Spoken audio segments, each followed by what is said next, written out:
E eu estava lá no Mevana, no congresso, parece que faz tanto tempo já, mas foi semana passada, né? Na conferência, e nós tivemos muitas palavras lá. E às vezes a gente parecia que não tinha nem capacidade de absorver tudo aquilo que estava sendo falado. Mas as palavras, elas iam se completando. E ao mesmo tempo o Senhor ia acrescentando coisas no nosso coração com aquilo que a gente já vinha estudando, né?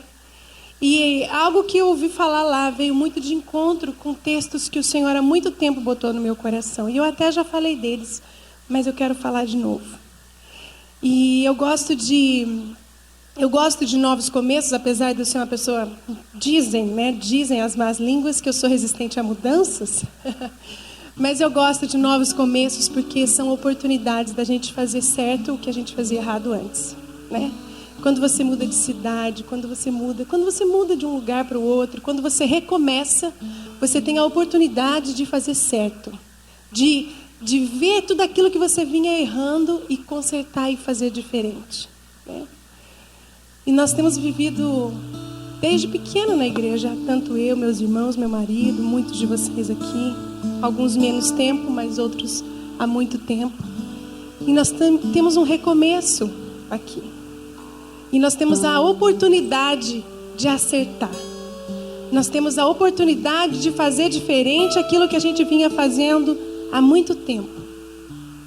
Mas se fosse tão certo acertar, se fosse tão fácil, tantos homens de Deus não se perdiam, tantas vezes o povo de Israel não caía no mesmo erro, tantas vezes a gente não volta naquele lugar de engano. Se fosse fácil acertar, todo mundo acertaria. Mas nós precisamos ter palavras que nos alertem, amém? E essa palavra não é um julgamento, não é uma condenação, mas é um alerta, é aquela luzinha vermelha que tem que estar piscando em vocês e em nós todo o tempo.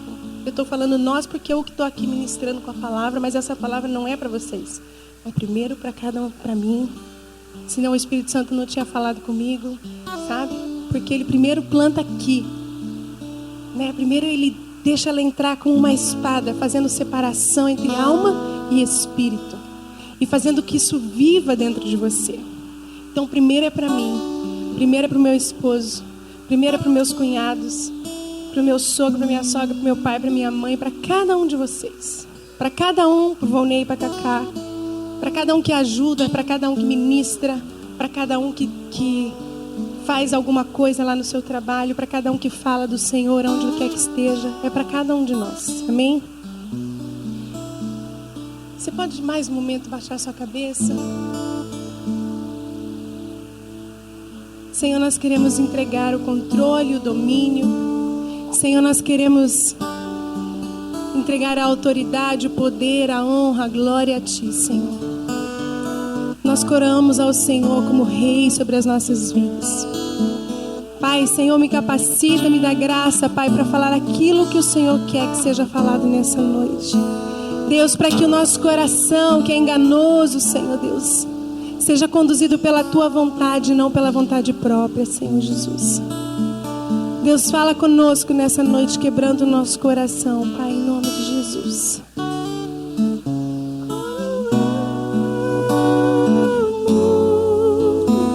A Ti, ó Rei,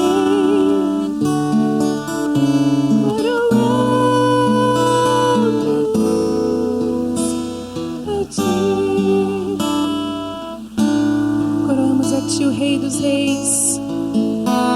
Adoramos o Teu nome, nos rendemos aos Teus pés,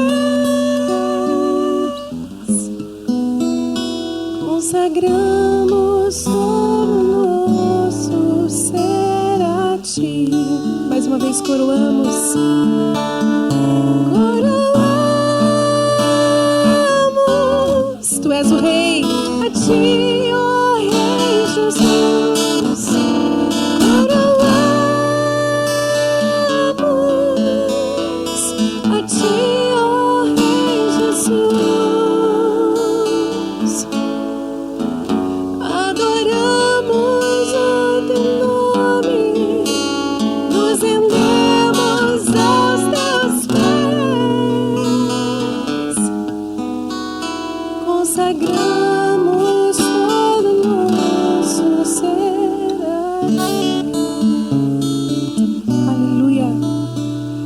rei, amém? E Ele reina sobre as nossas vidas. Abra comigo em Lucas 24, a partir do versículo 1. E fique esperto que você vai abrir muitos textos hoje. Temos que ser rápidos. Lucas 24, versículo 1.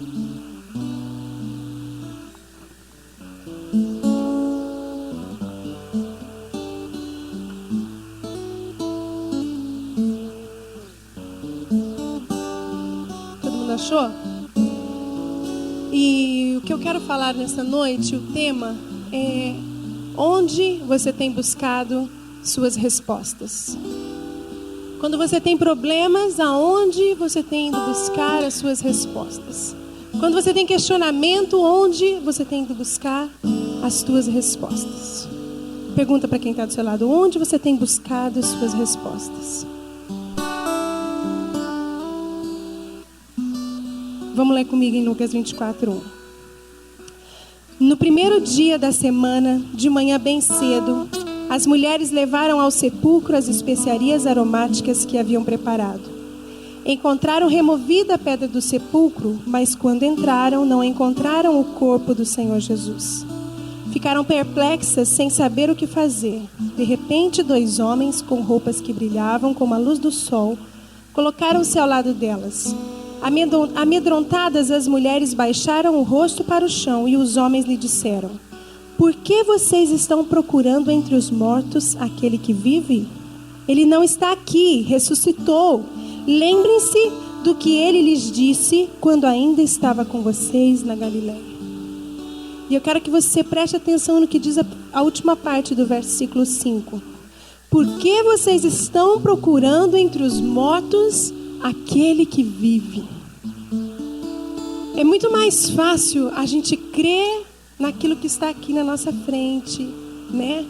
Por que para um julgamento precisa-se de provas, né? Porque as pessoas querem ver, tá?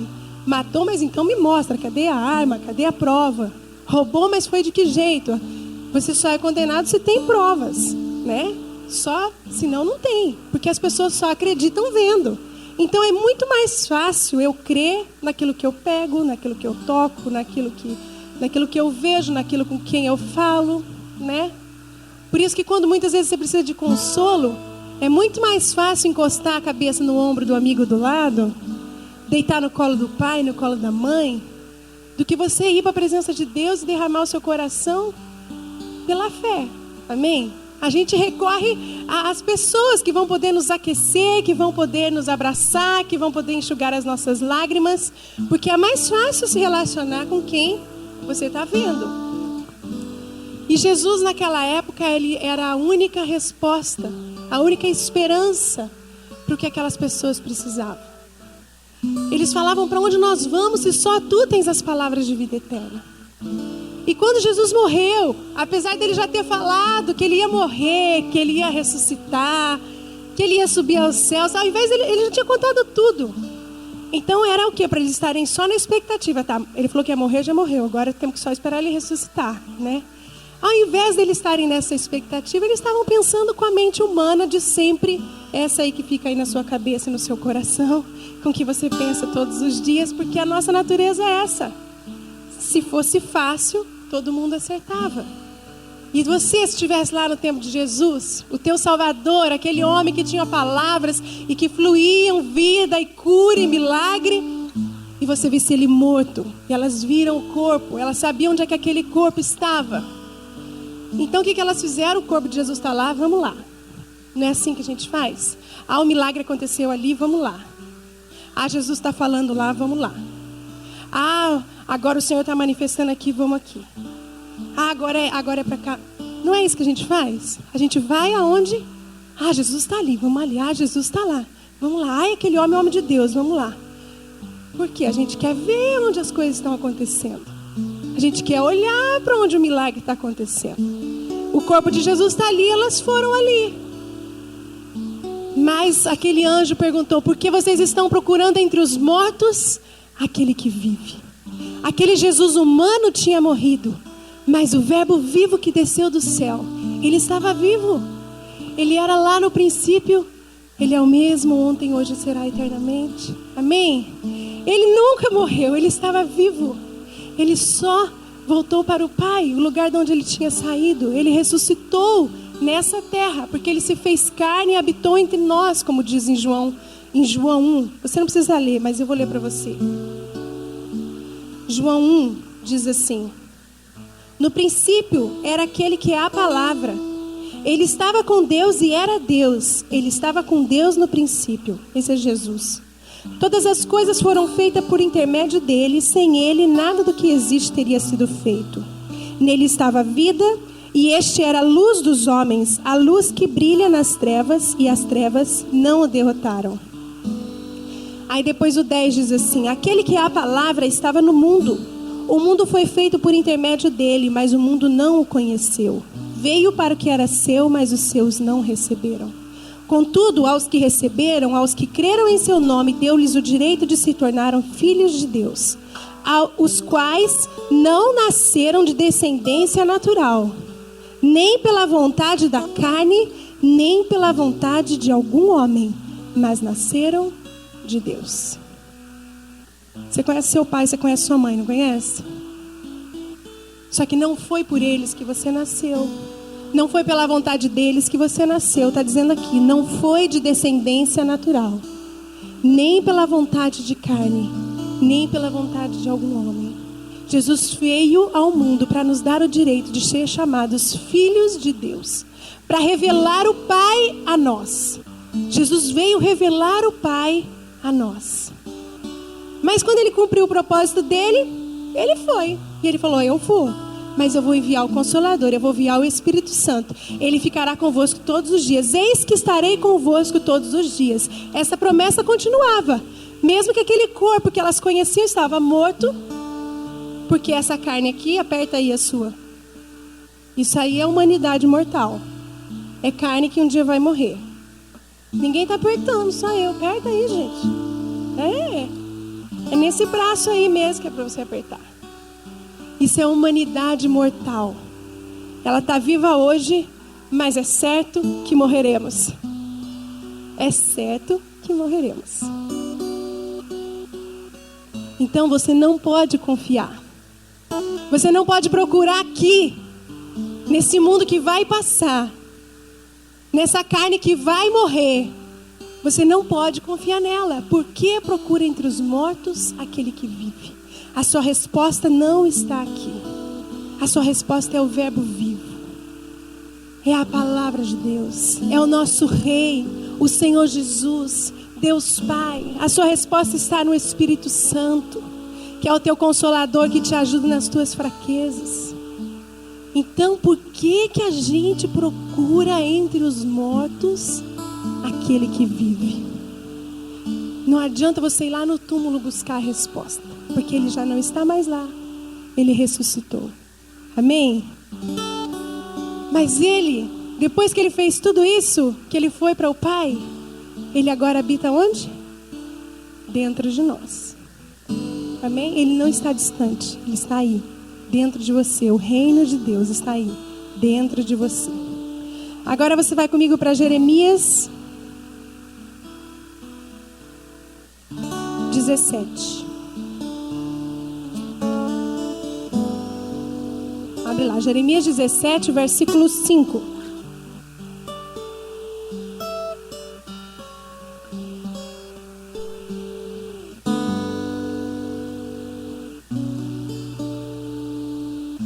Assim diz o Senhor: maldito é o homem que confia nos homens, que faz da humanidade mortal a sua força, mas cujo coração se afasta do Senhor.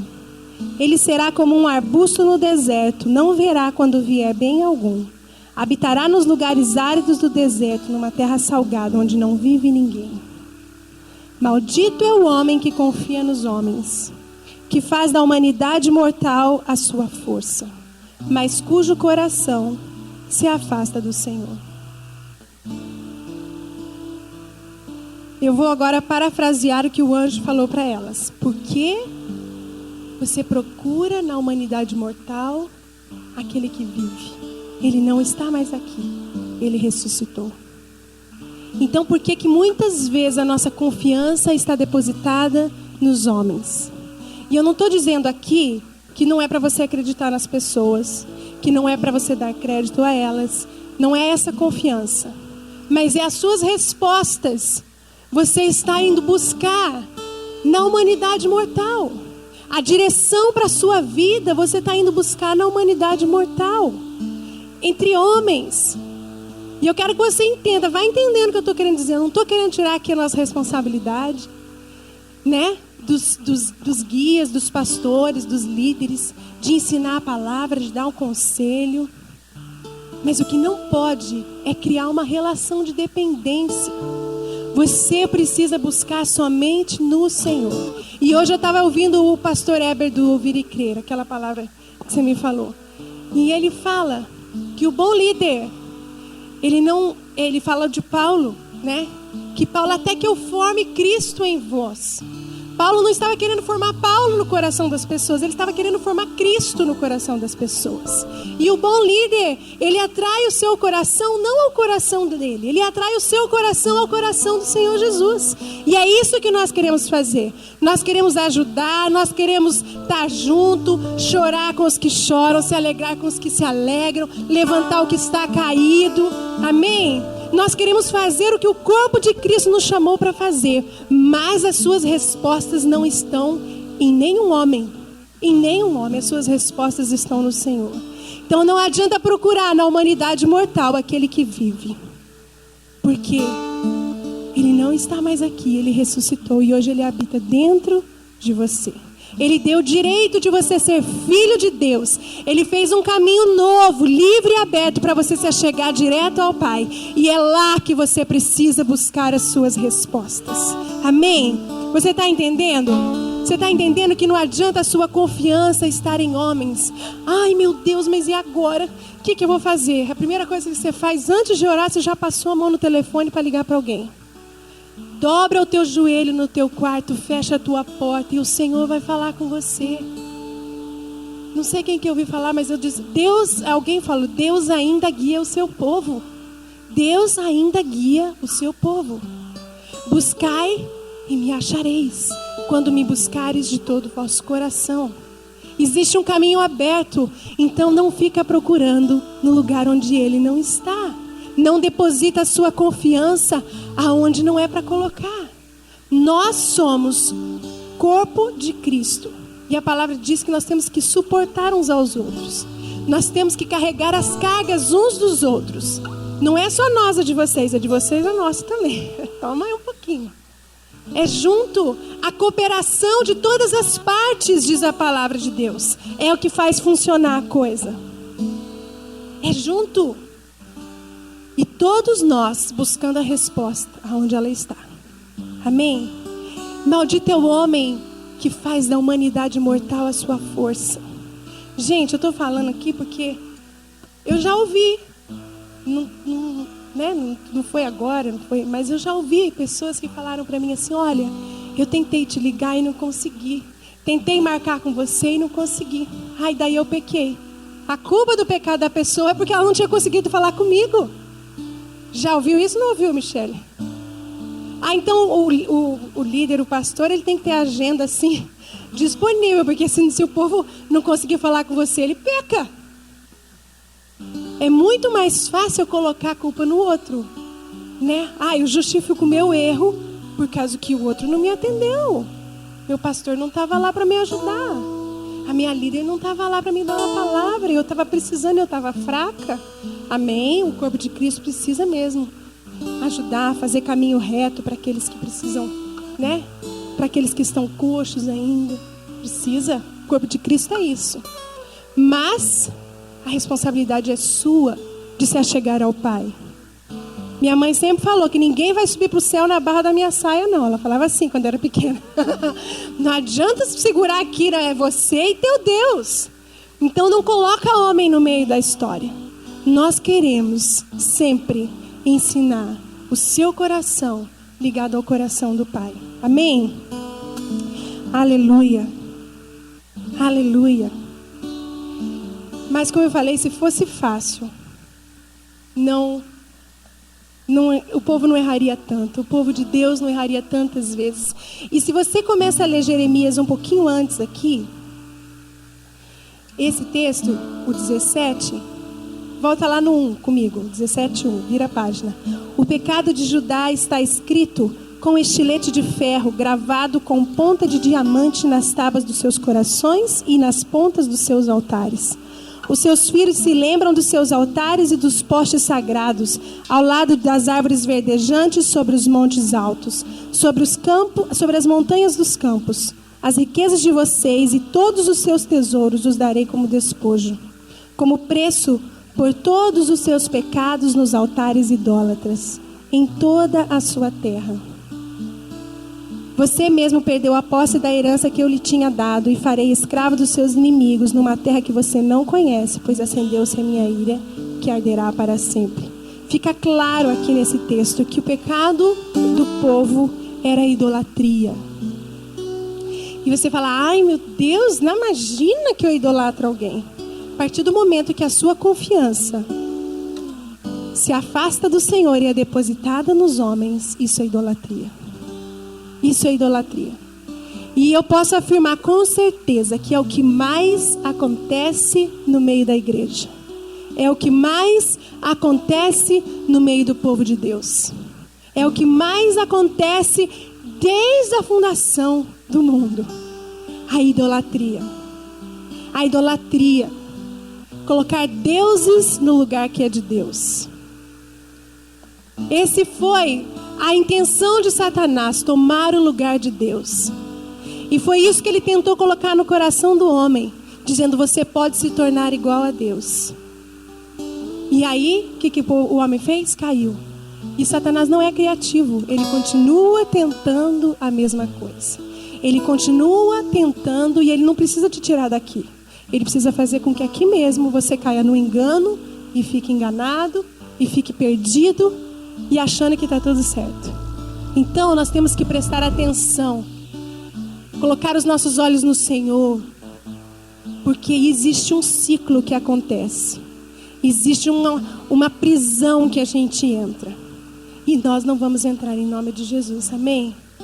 Isso é um alerta, não é para hoje talvez, mas é para sempre, é algo que a gente precisa prestar atenção. Porque as nossas respostas, a nossa fonte precisa ser somente o Senhor. Isaías 31, abre lá comigo.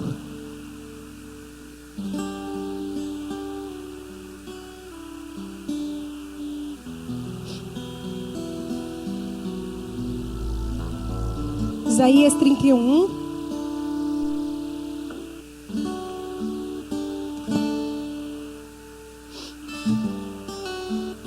Do 1 ao 4. Ai dos que descem ao Egito em busca de ajuda, que contam com cavalos. Eles confiam na multidão dos seus carros e na grande força dos seus cavaleiros, mas não olham para o Santo de Israel, nem buscam a ajuda que vem do Senhor. Contudo, ele é também sábio e pode trazer a desgraça, e ele não volta atrás em suas palavras. Ele se levantará contra a casa dos perversos, contra quem ajuda os maus. Mas os egípcios são homens e não Deus. Seus cavalos são carne e não espírito. Quando o Senhor estender a mão, aquele que ajuda tropeçará, e aquele que é ajudado cairá, e perecerão juntos. Assim diz o Senhor: assim como o leão, quando ruge, o grande leão ruge ao lado da presa, e contra ele se junta um bando de pastores, e ele não se intimida com os gritos deles, não se perturba com o seu clamor, assim o Senhor dos exércitos descerá para combater nas alturas do monte Sião. Olha que diz o 3, mas os egípcios são homens e não são Deus. Seus cavalos são carne e não espírito. Quando o Senhor estender a mão, aquele que ajuda tropeçará, o que é ajudado cairá. Ambos perecerão juntos. O 6 e o 7. Voltem para aquele contra quem vocês se revoltaram tão tremendamente, ó israelitas. Pois naquele dia, cada um de vocês rejeitará os seus ídolos de prata e ouro que as suas mãos pecaminosas fizeram. Nós estamos construindo com as nossas próprias mãos, com o nosso ouro e com a nossa prata. Nós estamos construindo com as nossas mãos, muitas vezes, ídolos. Aquele povo, quando precisou de ajuda, olhou para o exército do Egito, tão grande, numeroso, cheio de cavalo. É para eles que nós vamos precisar de ajuda. Olha, porque eles são fortes. Eles conhecem a palavra de Deus. Eles têm uma palavra para me dar. Eles podem me ajudar. Mas são homens, são carne e não espírito. É o que está dizendo a palavra de Deus. A nossa confiança precisa estar toda nele. Amém? E agora eu quero exemplificar com vocês claramente como é que isso acontece. Vamos lá para Êxodo 24.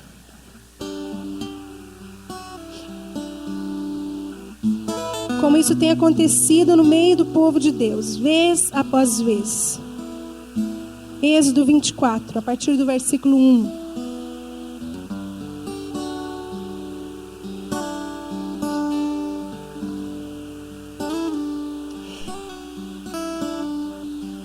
Nós vamos ler do 1 até o 18, tá? Depois, Deus disse a Moisés: suba ao monte para encontrar-se com o Senhor. Você, Arão, Nadab e Abiú, e 70 autoridades de Israel. Adorem à distância. Somente Moisés se aproximará do Senhor, os outros não. O povo também não subirá com ele. Quando Moisés se dirigiu ao povo e transmitiu-lhe todas as palavras e ordenanças do Senhor, eles responderam em uníssono: faremos tudo o que o Senhor ordenou. Moisés então escreveu tudo o que o Senhor dissera. Na manhã seguinte, Moisés levantou-se, construiu um altar ao pé do monte e ergueu 12 colunas de pedras, representando as 12 tribos de Israel. Em seguida, enviou jovens israelitas que ofereceram holocaustos e novilhos como sacrifícios de comunhão ao Senhor. Moisés colocou metade do sangue em tigelas e a outra metade derramou sobre o altar. Em seguida, leu o livro da aliança para o povo, e eles lhe disseram: faremos fielmente tudo o que o Senhor ordenou. Depois Moisés aspergiu sangue sobre o povo, dizendo: este é o sangue da aliança que o Senhor fez com vocês, de acordo com todas essas palavras. Moisés, Arão, Nadab, Abiú e 70 autoridades de Israel subiram o monte e viram o Deus de Israel, sob cujos pés havia algo semelhante a um pavimento de safira, como o céu em seu esplendor. Deus, porém, não estendeu a mão para punir esses líderes do povo de Israel. Eles viram a Deus, depois comeram e beberam. Disse o Senhor a Moisés: suba ao monte, venha até mim e fique aqui, e lhe darei as tábuas da pedra com a lei e os mandamentos que escrevi para a instrução do povo. Moisés partiu com Josué, o seu auxiliar, e subiu ao monte de Deus. Disse ele às autoridades de Israel: esperem-nos aqui, até que retornemos. Arão e Hur ficarão com vocês. Quem tiver alguma questão para resolver, poderá procurá-los. Quando Moisés subiu, a nuvem cobriu o monte e a glória do Senhor permaneceu sobre o monte Sinai.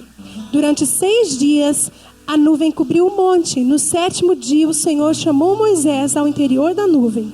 Aos olhos dos israelitas, a glória do Senhor parecia um fogo consumidor no topo do monte. Moisés entrou na nuvem e foi subindo o monte, e permaneceu no monte 40 dias e 40 noites. Então vamos entender o que está acontecendo aqui. O povo fez uma aliança com Deus. Vocês viram aqui 2 vezes o povo fala: faremos tudo o que o Senhor ordenar. Faremos tudo o que o Senhor ordenar. E Deus queria falar com Moisés, falou: Moisés, sobe aqui. E Moisés foi com Arão, Nadab, Abiú e 70... Onde é que está aqui? Moisés, Arão, Nadab, Abiú e as 70 autoridades de Israel subiram. Eles foram até um pedaço com Moisés. E o que diz ali no versículo 10? E viram o Deus de Israel. Estão entendendo o processo todo, né? O povo fez uma aliança lá embaixo. Moisés selou a aliança com sangue. Diz que aspergiu sangue sobre eles, selando aquela aliança que eles estavam fazendo com Deus. Então aquelas autoridades subiram um pouco mais o monte e o povo ficou lá embaixo. Eles subiram e ali eles viram o Deus de Israel. E a palavra de Deus diz que Deus não quis ferir aqueles homens, porque ele podia, por causa da santidade de Deus. Mas Deus Deus poupou a vida deles. Eles viram o Deus de Israel, 70 homens e mais aqueles que estavam com Moisés, Arão, Nadab, Abiú. Viram, está dizendo aqui. E os seus pés estavam como um pavimento de safira, como o céu e seu esplendor. Eles viram a glória de Deus, vocês estão entendendo? Eles viram o próprio Deus na frente deles. Não viram a face, porque a Bíblia diz que não pode ver a face, mas acho que eles viram um pedacinho assim, né? Do pé. Que eles viram aquelas ruas lindas que nós vamos ver um dia no céu. Só que 6 semanas depois, esse povo já tinha se perdido, gente. 6 semanas depois. E nós vamos ver isso. E esses líderes que viram o próprio Deus também, perdidos junto com eles. Deus falou, Moisés, sobe mais um pouco. Agora é só você, Moisés. Vem aqui, sobe mais um pouco. Moisés foi. E falou, olha, vocês fiquem aqui.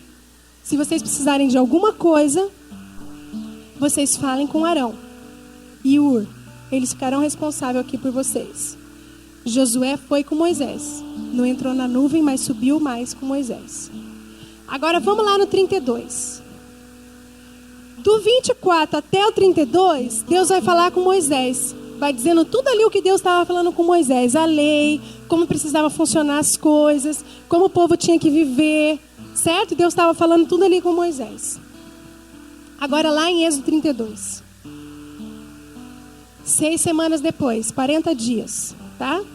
O povo, ao ver que Moisés demorava a descer do monte, juntou-se ao redor de Arão e lhe disse: venha, faça para nós deuses que nos conduzam, pois a Moisés, o homem que nos tirou do Egito, não sabemos o que lhe aconteceu. Presta atenção no que acontece aqui. 6 semanas depois, tinham feito o pacto, selou com a aliança. E agora eles falavam assim, olha, o povo, ao ver que Moisés demorava a descer do monte, juntou-se ao redor de Arão e lhe disse: venha, faça para nós deuses que nos conduzam, pois a esse Moisés, o homem que nos tirou do Egito, não sabemos o que lhe aconteceu. Eles estavam lá embaixo, eles viam a glória de Deus lá em cima. Aqueles líderes viram o próprio Deus e foram poupados pela glória de Deus. E o povo estava falando aqui, olha, Moisés já está lá há 40 dias e não volta. Como é que nós vamos saber o que aconteceu com Moisés? Faça para nós deuses, deuses que nos conduzam.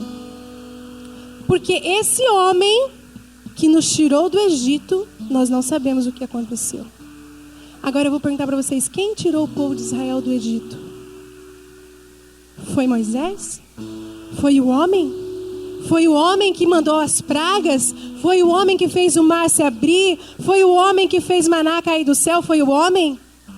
Foi Deus. Mas aqueles homens, aquele povo de Israel estava vendo o quê? Moisés que nos conduziu até agora, Moisés que nos tirou do Egito, subiu um monte e não voltou mais. Então faça para nós um Deus que fique no lugar de quem? No lugar de Moisés. Porque quem que era o Deus deles até agora? Deus, eles estavam vendo lá a nuvem, gente. Eles estavam lá debaixo vendo a glória de Deus no monte. Eles estavam vendo a glória de Deus. Mas eles queriam alguém para colocar no lugar de quem? De Moisés. Então quem que estava ocupando o lugar errado no coração daquele povo? Era Moisés. Porque se eles tivessem entendimento de que Deus tinha tirado eles do Egito, de que Deus é quem conduziu o povo com uma coluna de fogo, com nuvens, eles não pediriam outro Deus, porque Moisés, o homem que estava sendo usado por Deus, estava 40 dias longe. Eles estariam confiando em quem? No Senhor. Moisés saiu, vai entrar qualquer um aqui no lugar, porque qualquer um pode fazer. Se a pessoa se colocar num lugar de disposição, qualquer um pode fazer. Então Deus continua. Deus não saiu para lugar nenhum. Deus continua manifestando a sua glória. Quem estava 40 dias ausente era Moisés. Então não adianta você depois querer falar que porque você ligou e não achou, porque você procurou e não tinha tempo, você se perdeu. Não presta atenção em quem você tem buscado respostas. Porque pode sair o homem que estiver na sua frente. Se a tua confiança está no Senhor, isso não vai fazer diferença. A sua confiança está no Senhor. A sua fonte está no Senhor. Moisés sumiu, Deus vai levantar outro. Josué sumiu, Deus vai levantar outro. E assim vai. Amém? Quando o povo pede, o Alisson pregou sobre isso. Quando o povo pede um rei. Quando o povo pede um rei a Samuel. E Samuel levanta Saul. E Samuel se entristece, Deus fala para ele: não foi você que eles rejeitaram. Foi a mim que eles rejeitaram como rei. Está dizendo a palavra de Deus. Deus disse isso. Eles me rejeitaram como rei. Deus era rei sobre o povo. E o povo quis o quê?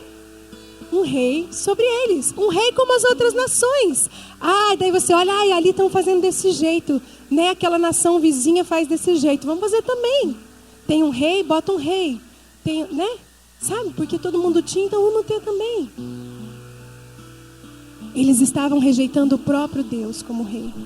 E esse povo aqui estava pedindo deuses que nos conduzam. Porque Moisés é que estava nos conduzindo.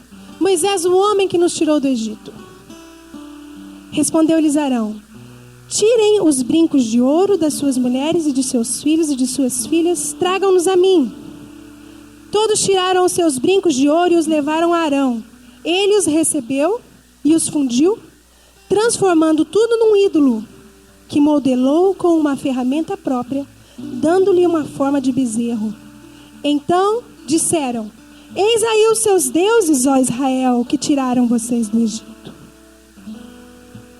Aqui eu quero explicar o ciclo que começa a acontecer na igreja. Quando homens estão confiando em homens, quando homens estão buscando resposta em homens. Arão, que estava lá no monte, que viu a glória de Deus, começou a fazer o quê? Falou: gente, Arão era líder. Arão era a boca de Moisés para falar com o povo. Né? Mas o que o povo faz? Moisés saiu, então aquele homem de Deus agora falará conosco. Arão, faça alguma coisa, Arão. Precisamos de resposta. Precisamos de alguém que nos dê direção. Fala conosco, Arão. E Arão falou assim: então se tem um problema eu tenho que resolver. Tragam o ouro. Tragam o ouro que vocês têm. Ouro fala daquilo que é precioso. Né? Símbolo de poder. Fala da pureza. E sabe o que a gente faz? A gente pega essas coisas, preciosidades do nosso interior, riquezas da nossa vida, e entregamos a homens. E o que esses homens fazem? Eles pegam esse ouro, e olha o que diz aqui que Arão fez. 4, verso 4. Arão, ele os recebeu e os fundiu, transformando tudo num ídolo que modelou com uma ferramenta própria, dando-lhe a forma de um bezerro. Então o povo começa a trazer. Traz um lugar de honra no coração, traz elogios, traz aquela sei lá, traz honra, traz a tua confiança. Traz aquela coisa, eu sei que vocês já ouviram isso, tá? Na televisão vocês já ouviram, no rádio já ouviram. Depois que eu vim para essa igreja, a minha vida mudou. Depois que eu comecei a dar minha oferta aqui, a minha vida mudou.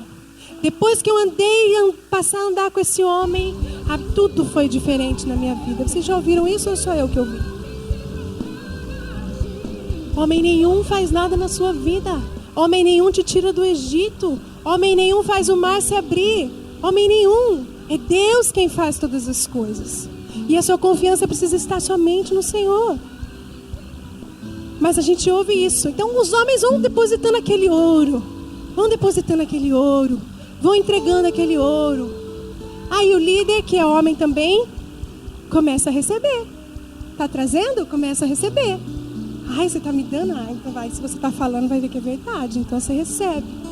E muitas vezes a gente prega uma palavra. Agora estou falando para mim, né? A gente prega uma palavra, a gente ministra um louvor.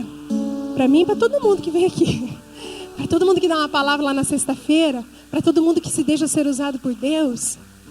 Aí depois você sai daqui, você já quer saber, o que será que acharam? Será que gostaram? Aí você vai lá no Instagram, ver se alguém postou uma foto. A Aline arrebentou tudo hoje.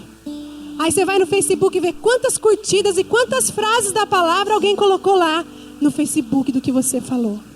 Isso é humanidade, isso é carne, isso é idolatria no meio do povo de Deus. Isso precisa morrer, porque isso não são respostas. Isso é natureza morta, isso não leva a lugar nenhum. Isso é idolatria no meio do povo. É o povo entregando ouro e é líder recebendo ouro e fazendo um bezerro de ouro com aquilo que era para ser entregue a Deus.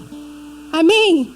Vocês entendem que esse ciclo não pode acontecer. A sua esperança é o Senhor. A sua resposta é o Senhor. A sua vida é do Senhor. Não entregue a homens o ouro e a prata, que só Ele é digno. Amém? Arão pegou e com ferramentas próprias, com as suas habilidades, com aquilo que ele dominava, com aquilo que ele tinha, com aquilo que era dele, ele pegou e foi moldando aquele bezerro. E agora aqui, o líder falou assim, agora é isso daqui que é o Deus de vocês. É essa igreja aqui que é o Deus de vocês. É essa tática aqui que é o Deus de vocês. É essa teoria nova, é esse movimento novo no meio gospel que é o Deus de vocês. Construindo bezerros de ouro, um após o outro, com as nossas ferramentas, com as nossas habilidades. E falando para o povo de Deus, olha, agora é esse daqui. Agora é a vez disso daqui. Agora é essa onda de avivamento. Avivamento morto, sem o Espírito de Deus. Porque Deus não habita onde há idolatria. E olha o que eles fizeram. Vendo isso, vendo que o povo, quando viu aquele bezerro, falou, olha aí, são os deuses que nos tiraram do Egito. Vendo isso, Arão edificou um altar diante do bezerro e anunciou, amanhã haverá uma festa dedicada ao Senhor. Na manhã seguinte ofereceram holocaustos e sacrifícios de comunhão. O povo se assentou para comer e beber. E levantou-se e entregou-se à farra. A farra. A palavra de Deus é séria. A palavra de Deus é séria. E a gente não pode pensar que é no meio da farra que as coisas vão acontecer. A gente não pode pensar que onde tem idolatria, Deus vai habitar. Deus não vai habitar. Não entregue o seu ouro e a sua prata. Não entregue o poder que o ouro representa, a pureza, a sua confiança a homens. Ela precisa estar depositada no Senhor. Amém? E Deus fala lá. Deus fala com Moisés. Olha, Moisés, desce que o povo se corrompeu. E Moisés, daí entra aquela história, né? Deus fala assim, olha, o povo que você tirou do Egito. Ele falou, eu não, foi o Senhor que tirou com mão forte. E Deus quer destruir o povo. Moisés fala, não, Deus, o Senhor precisa se arrepender. É o pastor Luiz que prega. E Deus diz, a palavra de Deus diz que Deus se arrepende. E Ele não destrói o povo pelo pecado dele. Mas Moisés desce e quando eles vão descendo, eles escutam lá um barulho, né, de festa. Mas eles falam, olha, isso daí não é nem som de quebrantamento, nem som de vitória. Mas tem música. Tem música. E é isso que acontece no meio da igreja, gente. Música tem, né? Tem barulho. Mas se tem idolatria, farra. Mas se tem idolatria, se a confiança está na humanidade mortal e o coração se afasta do Senhor, o Espírito de Deus não concorda com esse tipo de coisa. Amém? Nós não podemos entregar a homens aquilo que pertence ao Senhor. Então nós precisamos estar alertas. Aquele texto que nós estávamos lendo de Jeremias diz que o coração é enganoso, corrupto, que não há cura para a sua doença. Por isso que eu estou falando para vocês, se fosse fácil, todo mundo acertava. E eu estou ministrando isso daqui, porque precisa ficar gravado no nosso coração. Nem vocês podem trazer nada, nem nós podemos receber nada. Amém? Se o povo tivesse trazido aquele ouro e Arão falar, isso aqui não me pertence, isso aqui pertence ao Senhor, talvez o mal não teria sido tão grande. Mas ele recebeu aquilo lá e começou a fazer daquilo um ídolo. E formou um ídolo. E o povo recebeu aquilo como sendo um Deus. Aleluia. Aleluia. Vamos mais um pouquinho à frente. Olha o que aconteceu. O que Moisés fala. Antes disso, eu queria falar outra coisa.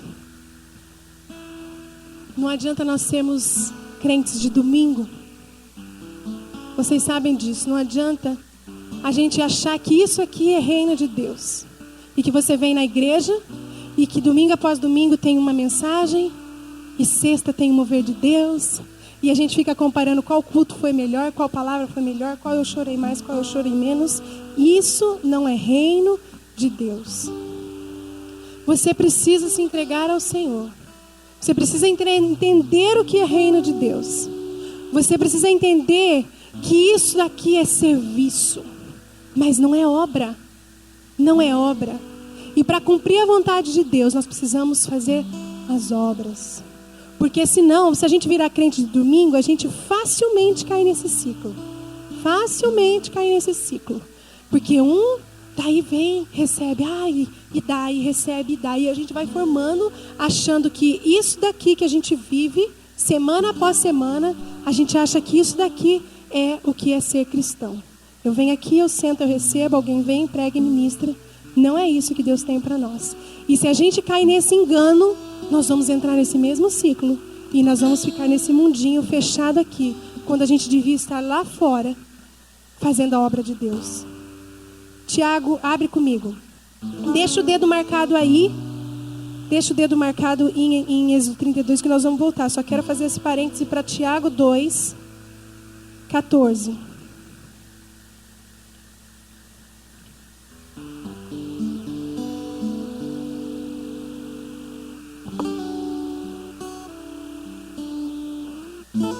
Tiago 2. Você sabe por que é fácil desse ciclo acontecer? Porque nós somos humanos, carentes. A gente muitas vezes precisa de aprovação. Então sabe o que acontece? Essas coisas são gostosas. Tanto carinho que a gente recebeu segunda-feira, isso é gostoso. Aí a gente passa o quê? Vocês suprem a nossa carência, nós suprimos a carência de vocês. Aí vocês suprem mais um pouquinho a nossa, nós suprimos as carências de vocês. E a gente fica nisso. Um suprindo a carência do outro, achando que isso aqui é reino de Deus. Então você vem, você recebe uma oração, você sai daqui cheio, né? Aí você recebe um abraço, você recebe um elogio, você sai daqui cheio. E você acha que isso aqui é viver o reino de Deus, é cumprir a vontade de Deus. Isso daqui é fé, mas não é obras. Obras é o que diz em Tiago 2,14. De que adianta, meus irmãos, alguém dizer que tem fé se não tem obras? Acaso a fé pode salvá-lo? Se um irmão ou irmã estiver necessitando de roupas e do alimento de cada dia, e um de vocês lhes disser, vá em paz, aqueça-se e alimente-se até satisfazer-se, sem porém lhe dar nada, do que adianta isso? Assim também é a fé, por si só. Se não for acompanhada de obras, está morta. Mas alguém dirá, você tem fé, eu tenho obras. Mostre-me a sua fé sem obras, e eu lhe mostrarei a minha fé pelas obras. Então, esse evangelhozinho carente, que a gente muitas vezes vai vivendo domingo após domingo, de um satisfazendo as necessidades dos outros, e a gente fica aqui fechadinho nesse mundinho, ou lá no mundinho da minha casa, ou lá no mundinho da casa da Michelle e do Alisson, e a gente acha que isso é viver a vontade de Deus. Não é. Essa fé sem obras é morta. Aí você fala, então eu vou trabalhar. Então, eu vou ficar lá na porta. Daí eu estou fazendo obras. Eu vou tocar o violão. Aí eu estou fazendo obras. Eu vou preparar a ceia. Eu estou fazendo... Isso é serviço. Porque sabe o que eu já ouvi? Eu já ouvi, esse ministério eu não tenho. De atender o necessitado. De atender... Isso não é um ministério. Serviço é um ministério. Cantar, dançar, tocar. Isso, serviço, é o que tinha lá no Antigo Testamento. Eles viviam de serviço. Viviam de serviço. E esse que é o grande problema. A gente se acostuma a fazer as coisas que a gente sempre faz e acha que está certo. Esse bezerro de ouro, o touro, era o principal deus do Egito. Eles estavam só repetindo aquilo que eles já estavam fazendo antes. Serviço é o que o povo fazia lá no Velho Testamento. Depois de Jesus, o serviço não serve, são as obras. E obras é o que diz aqui. É atender o necessitado. É ajudar o seu irmão carente. É levar quem tem fome comida. É levar quem tem frio roupa. E isso são obras. E isso não é um ministério. Essa é a sua missão. Fala para quem está do seu lado, essa é a sua missão. A palavra é clara, gente. É clara. Fé sem obras é morta. Alguém vai te falar assim, me mostra a sua fé sem obras, que pelas minhas obras eu vou te mostrar a minha fé. Nós precisamos entender que isso é missão do corpo de Cristo. Nós estamos aqui para levar a libertação aos cativos, amém? Nós precisamos levar a palavra de Deus a essas pessoas. E junto com isso, suprir as necessidades. Tem um texto que fala que eu tive fome, Jesus explicando, né? Tive fome e não me deste de comer, tive sede e não me deste de beber. Quando que vocês não fizeram isso? Quando que nós não fizemos isso? Eles perguntam. E Jesus fala, quando não fizeram a nenhum dos pequeninos, vocês não fizeram a mim. Não adianta a gente vir aqui domingo após domingo e ficar só na nossa fé, se ela não vier acompanhada das obras. E isso precisa começar a queimar no nosso coração, porque a gente tem feito muito pouco. Muito pouco. Sexta-feira eu falei dos heróis, né? Eu não acabei esse livro ainda, gente. Um dia eu acabo. Mas aqueles homens largavam tudo, para ir viver no meio de uma aldeia, no meio do nada, só para aprender a língua daquele povo e trazer a Bíblia para eles na língua deles. Eles abandonavam toda a vida que eles tinham para ir servir a Deus no meio do nada, e por isso eles eram avivalistas, por isso eles traziam o fogo de Deus, eles mudavam a geração que eles viviam. Se a gente não estiver disposto a perder a nossa vida, nós não vamos achá-la. Nós só vamos achar a nossa vida quando a gente estiver disposto a perder. É o que diz a palavra de Deus. E a gente tem que entender que reino de Deus precisa vir acompanhado de obras. Precisa vir acompanhado. Essa é a nossa missão. Obras. Não é a gente viver um evangelho carente de um ficar suprindo a necessidade aqui do outro. O nosso emocional de vocês. E a gente entra nesse ciclo onde a idolatria entra no meio da igreja. Sabe como é que Moisés resolveu aquela questão? Vamos ver comigo, volta lá para Êxodo. Êxodo 32.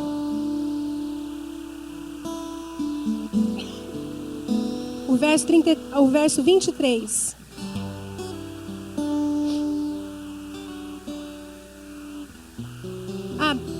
Primeiro vou cantar aqui o que Arão, a desculpa que Arão deu, esfarrapada, vamos ver.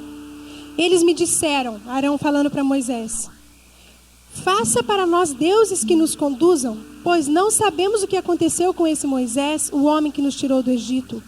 Então eu lhes disse, quem tiver enfeites de ouro, tragam-os para mim. O povo trouxe. E eu joguei no fogo e surgiu esse bezerro. Ele estava explicando assim para Moisés, que ele pegou os brincos, jogou no fogo. Mas isso não fui eu que fiz, olha, isso é obra de Deus. Mais ou menos isso que ele estava dizendo, dando uma desculpa. Mas ele com as próprias mãos formou aquele bezerro. Com as suas ferramentas ele formou aquele bezerro. Moisés viu que o povo estava desenfreado e que Arão tinha deixado fora de controle, tendo se tornado objeto de riso para os seus inimigos. Então ficou em pé à entrada do acampamento e disse, quem é pelo Senhor, junte-se a mim.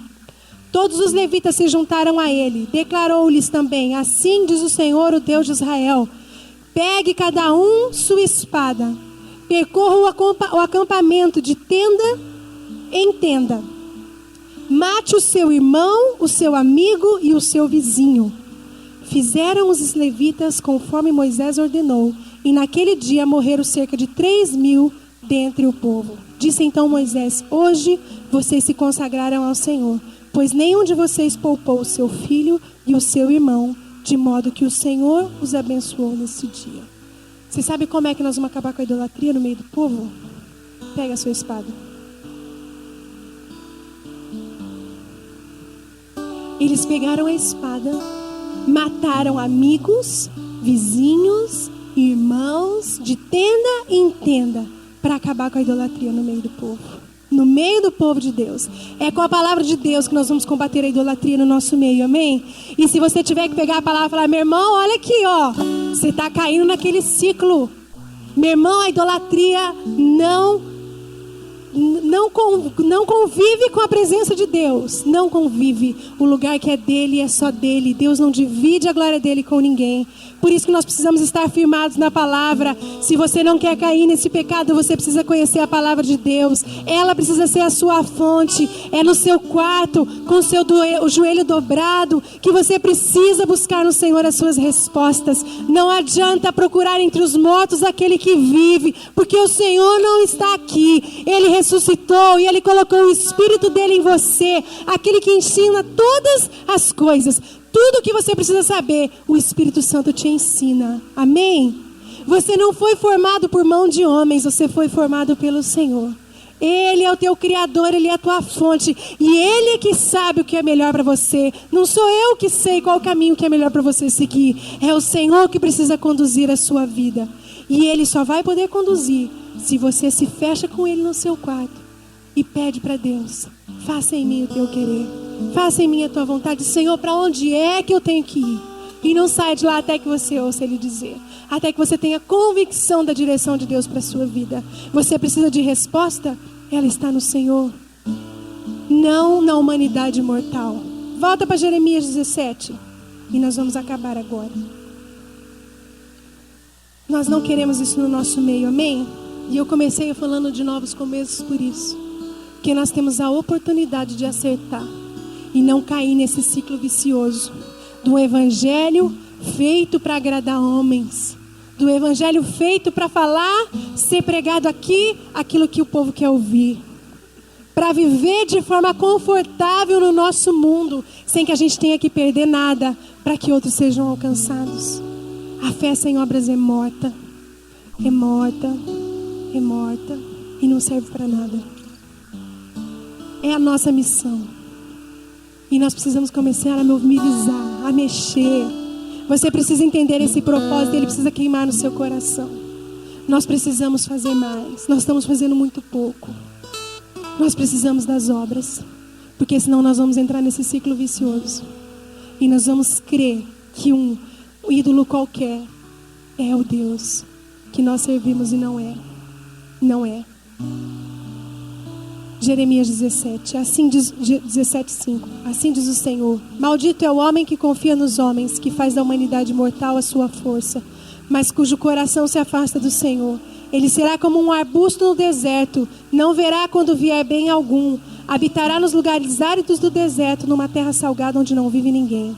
Mas bendito é o homem cuja confiança está no Senhor, cuja confiança nele está.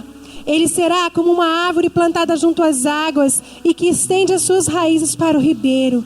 Ele não temerá quando chegar o calor, porque as suas folhas estão sempre verdes. Não ficará ansiosa no ano da seca, nem deixará de dar fruto. O coração é mais enganoso que qualquer outra coisa. A sua doença é incurável. Quem é capaz de compreendê-lo? Eu sou o Senhor, que sonda o coração e examina a mente, para recompensar a cada um de acordo com a sua conduta, de acordo com as suas obras. Bendito é o homem que confia no Senhor, amém? Quantos aqui querem confiar no Senhor? Se fosse fácil, meu querido, tantos não teriam se perdido e não têm se perdido até hoje. Nosso coração é enganoso e corrupto. Por isso que ele precisa estar na mão do Senhor, para que ele possa sondar o nosso coração, esquadrinhar o nosso coração e julgar a cada um, a recompensar a cada um de acordo com a sua conduta e com as suas obras. Nós não podemos cair nesse ciclo. Nós não podemos ficar aqui fechadinhos. É mais importante o que acontece lá fora do que isso aqui. É mais importante. É mais importante estarmos nas ruas do que isso aqui. Porque isso aqui é só a fé. Nós precisamos também das obras. Amém? Você pode se colocar em pé no seu lugar? E você pode começar a reconhecer diante de Deus quantas vezes Quantas vezes temos confiado na humanidade mortal? Não só em outro homem, mas em você também. Em você também. Se a sua confiança está aí no seu braço, você também está colocando um Deus no lugar de Deus.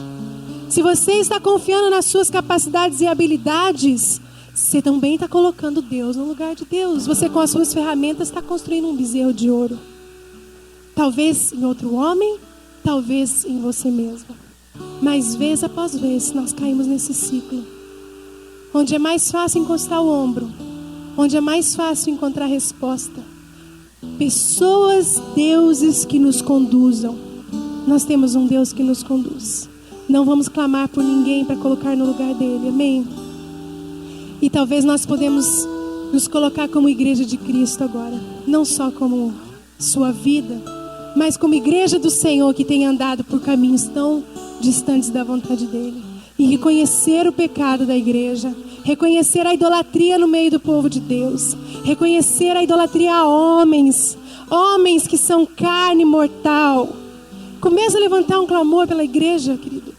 Levanta a sua voz e fala: Senhor, nos perdoa, Senhor, nos perdoa, Pai. Deus, com aquilo que o Senhor tem nos dado, nós temos feito os bezerros de ouro no meio da tua igreja, Senhor. Deus, nós temos tirado o lugar de honra que é do Senhor e entregado a homens, Pai. Senhor, nós temos construído, Pai, com aquilo que o Senhor nos deu de capacidade, ídolos. Senhor, temos ostentado no nosso coração aquilo que pertence ao Senhor. Pai, nós reconhecemos, Jesus, nós reconhecemos que o nosso coração é enganoso, Pai. Deus, e que muitas vezes buscamos resposta naquilo que está morto. Buscamos respostas entre os homens, Senhor. Deus, quando a nossa confiança precisava estar no Senhor. Quando a nossa confiança precisava ser depositada somente em Ti, Senhor. Oh, Deus, não queremos um evangelho que amacie o nosso ego, Pai. Não queremos um evangelho para conquistar coisas, Senhor. Queremos um evangelho para cumprir a Tua palavra. Senhor, a missão que o Senhor deixou para o corpo de Cristo, Senhor. Não queremos uma fé morta, mas queremos uma fé que são acompanhadas pelas obras. Queremos mostrar através das obras a fé ao Deus a quem servimos. Oh, Deus, que não percamos nenhuma oportunidade de alimentar o faminto, de ajudar o necessitado, Senhor, de cobrir aquele que está com frio, Senhor, de fazer um caminho reto e aplainado para os coxos, Senhor, de trazer os cativos, Senhor, a liberdade. Oh, foi para isso que o Senhor derramou o seu Espírito sobre as nossas vidas, para pregoar o ano aceitável do Senhor e libertar os cativos e os oprimidos, Senhor. Oh, Senhor, nós reconhecemos, Senhor, que muitas vezes temos nos perdido, Deus, achando que isso daqui somente é a Tua palavra e é viver por fé. Abre os nossos olhos, Senhor, para que não entremos no engano, Senhor. Abre os nossos olhos, Senhor, para que não entremos no engano, no meio da idolatria. Nós não queremos idolatria, mas com a Tua palavra nós queremos combater a idolatria com a espada do Espírito. Oh, Senhor, convence o nosso coração nessa noite, Pai. Convence o nosso coração, Jesus. Convence o nosso coração, Senhor Deus. Mostra, Pai, aonde nós temos errado, Senhor. Senhor, esquadrinha o nosso coração, sonda a nossa mente nessa hora. Revela a cada um de nós aonde temos errado, aonde temos depositado a nossa confiança, Senhor. Deus, não queremos receber ouro nem prata. Senhor, nós não queremos receber nada. Nós queremos entregar tudo ao Senhor, a nossa confiança. Senhor, nós queremos entregar o ouro e a prata ao Senhor, porque só o Senhor é digno. Oh, Senhor, nós te adoramos. Vamos cantar coroando.